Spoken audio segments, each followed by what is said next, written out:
Realizohet për herë të parë në mjeksi transplanti i lëkurës, moment historik për mjekësinë botërore pasi për herë të parë është realizuar transplanti një fytyre duke përdorur indet e dhuruara nga një grua e cila kishte zgjedhur të jepte fund jetës së saj përmes eutanazisë, një procedurë e ligjshme kjo në Spanjë që prej vitit 2021. Ndërhyrja kirurgjikale u krye në Spitalin Universitar Vall d'Hebron në Barcelonë, duke shënuar kështu një hap deciziv në fushën e transplantologjisë dhe kirurgjisë rindërtuese.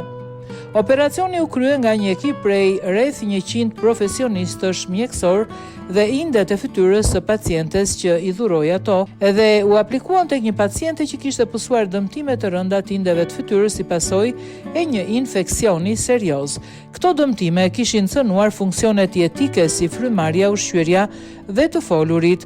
Fal transplantit u bë e mundur rindërtimi i pjesëshëm i fytyrës dhe nisja e rikuperimit funksional të pacientes.